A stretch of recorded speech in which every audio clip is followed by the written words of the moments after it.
샬롬, 놀라운 인체의 원리 16번째, 살해세포.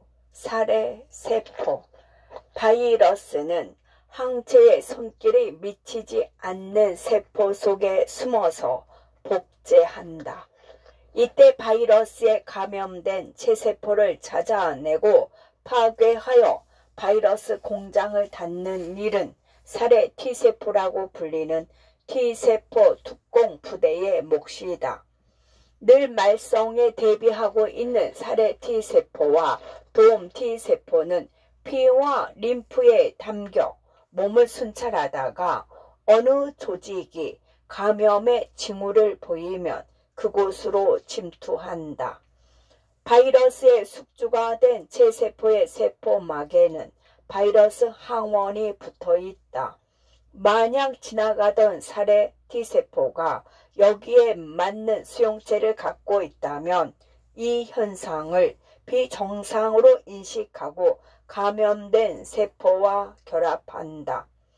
하지만 살해 T세포는 도움 T세포로부터 신호를 받기 전에는 본격적인 행동을 취하지 못한다. 다른 곳에서 대식세포는 자유롭게 다니던 바이러스를 몇 개 삼키고 그 항원을 표면에 건다. 숙주세포에서 증식하는 바이러스와 종류가 같은 바이러스다. 이 대식세포가 항원 수용체를 갖춘 도움 T세포와 결합하면 도움 T세포가 분열하기 시작하고 복제된 세포들은 숙주세포에 붙은 살해 T세포에게 힘을 주는 화학물질을 배출한다. 이때 살해 T세포는 감염된 세포의 막에 구멍을 뚫어 죽인 뒤 자신도 재빨리 분열하기 시작한다. 살해 T세포의 후손 세포들은 온몸으로 퍼져서 같은 종류의 바이러스를 찾아내어 파괴한다. B세포와 마찬가지로 도움 T세포와 살해 T세포도 수명이 긴 기억 T세포를 생산한다. 나중에 같은 바이러스가 돌아왔을 때 즉시 대응할 수 있도록 하는 것이다. 자연살해 세포라는 또 다른 림프구도 도움 T세포의 자극을 받아 활동을 개시한다. 이들도 사촌인 살해 T세포와 같은 방식으로 감염된 세포를 죽이는데 다만 T세포처럼 까다롭지 않아서 감염된 체세포라면 뭐든지 죽인다. 화학전.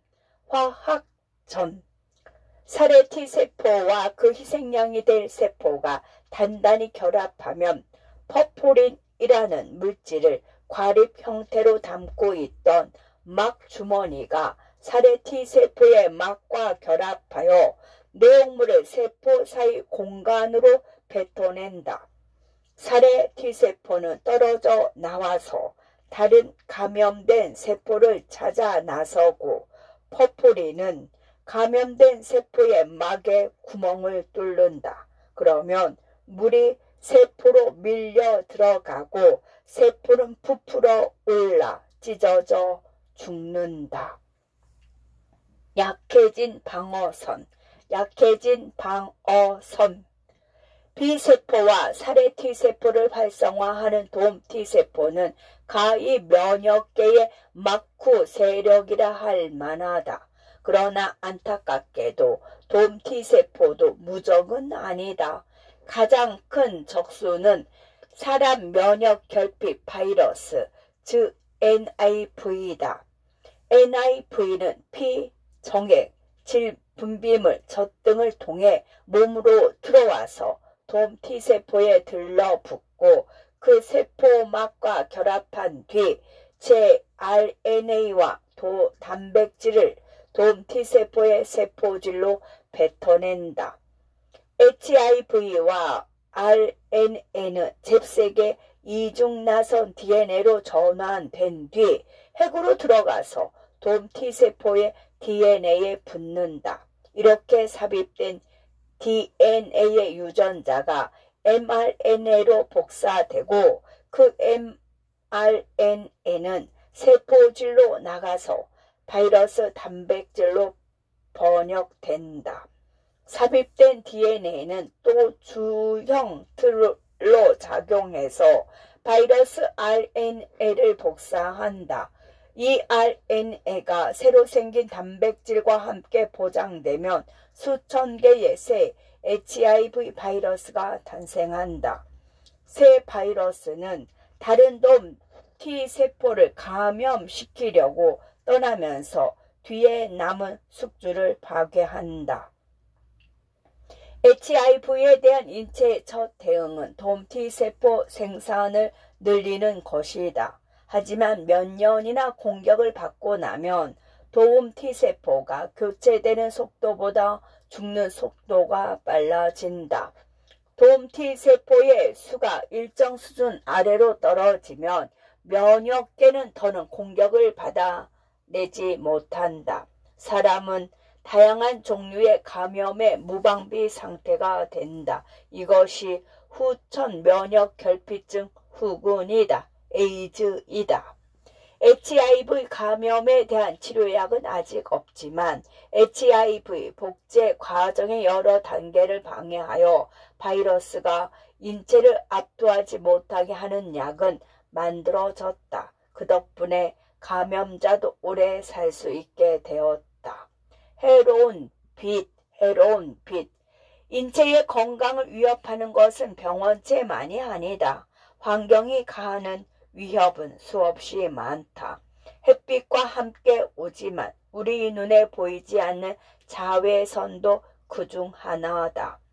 일상적으로 소모되면서 우리 몸을 보호하는 표피세포는 거의 투명한 편인데 자외선은 그 표피세포에 침투해서 피부 깊숙한 곳에 있는 핵을 손상시킨다.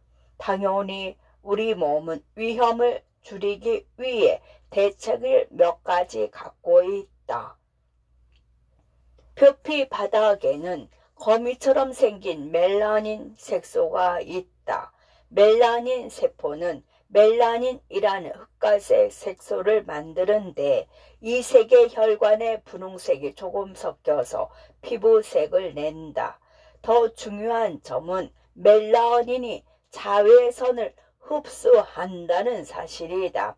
멜라닌은 막주머니에 담긴 채 멜라닌 세포의 아래 부분을 타고 올라온다.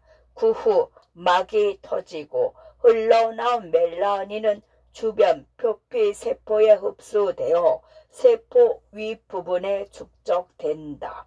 이 멜라닌이 차양처럼 그 밑에 있는 귀중한 핵을 자외선으로부터 보호하는 것이다. 표피세포는 아래에서 탄생해 점차 납작해지며 위로 이동하는데 이때 멜라닌도 함께 가져간다. 우리가 자외선에 많이 노출되면 멜라닌 세포는 더 열심히 일해서 우리를 보호한다. 다만 멜라닌 세포의 수는 늘지 않고 그들이 생산하는 멜라닌의 양이 늘 뿐이다. 피부가 더 검게 그을리는 것이다. 물론 이 그을림은 그다지 오래가지 않지만 느긋하게 휴가를 즐기려고 태양에 지나치게 노출했다가는 그을림보다 훨씬 오래가는 기념품을 얻을지도 모른다. DNA가 손상되어 심각한 결과를 낳을 수 있기 때문이다. 내 안의 적. 인구의 20%가량은 암으로 죽는다. 암에는 많은 종류가 있고 치명적인 정도도 다양하다. 어쨌든 모든 암은 정상적인 체세포 하나가 악성 세포로 변하면서 시작된다.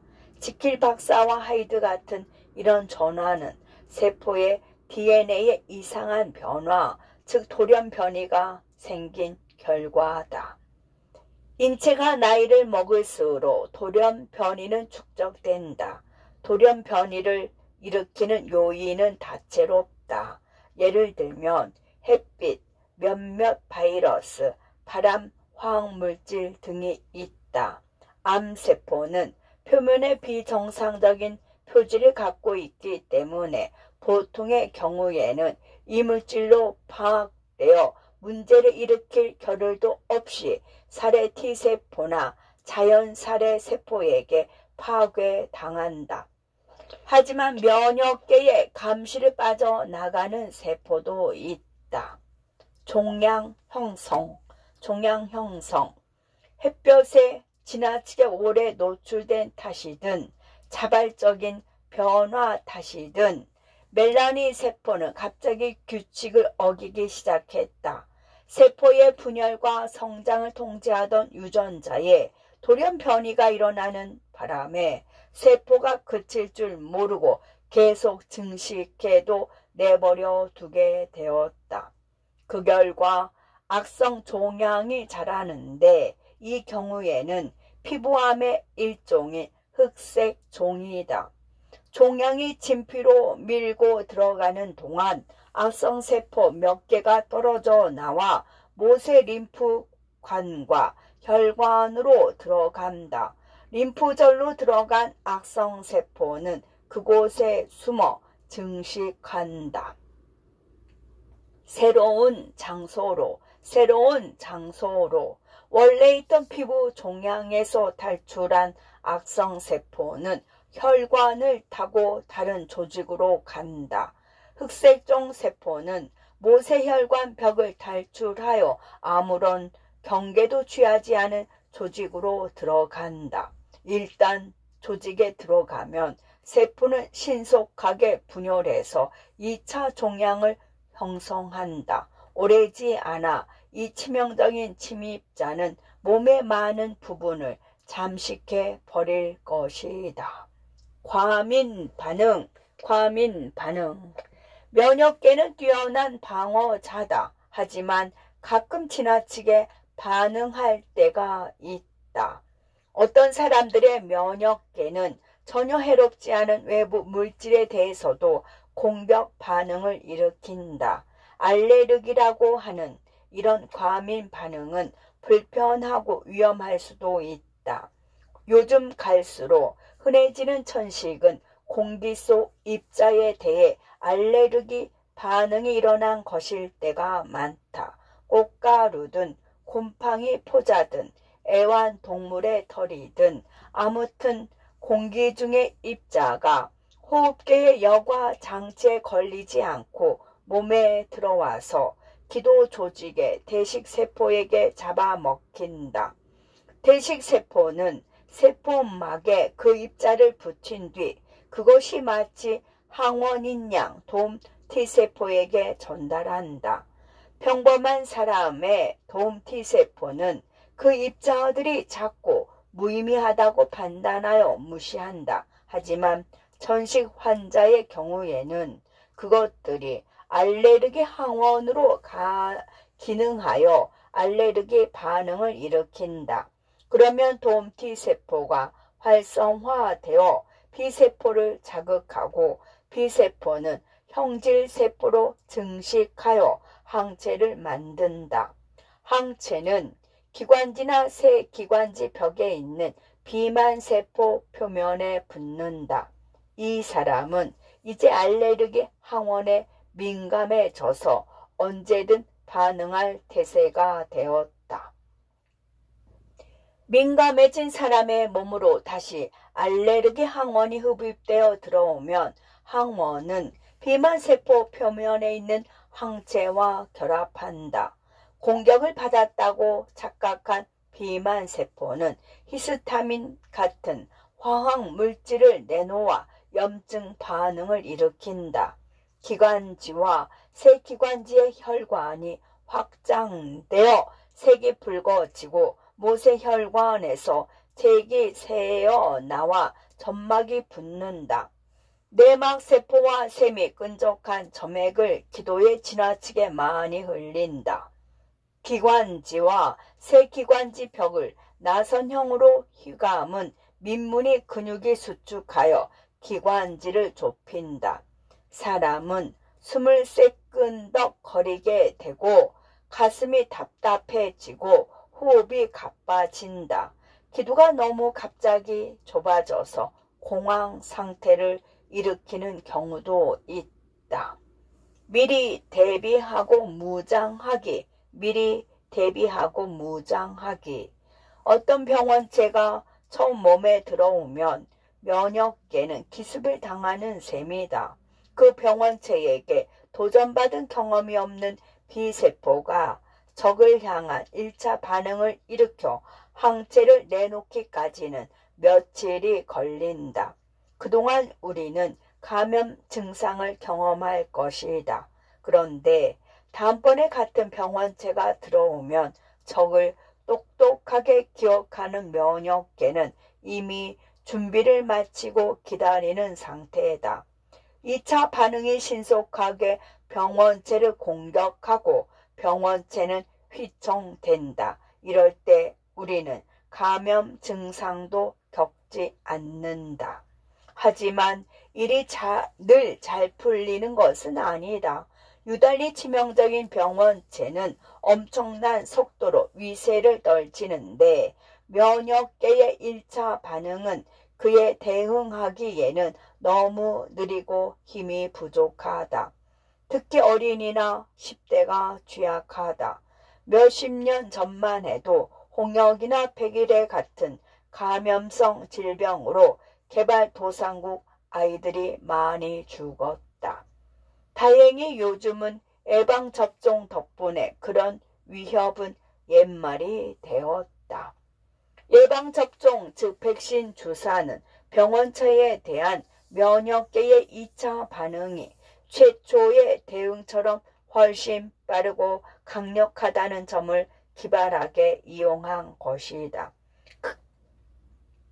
경험이 없는 아이를 일부러 병원체에 노출시키는 것인데 물론 아이에게 해가 되지 않게 잘 통제해야 한다.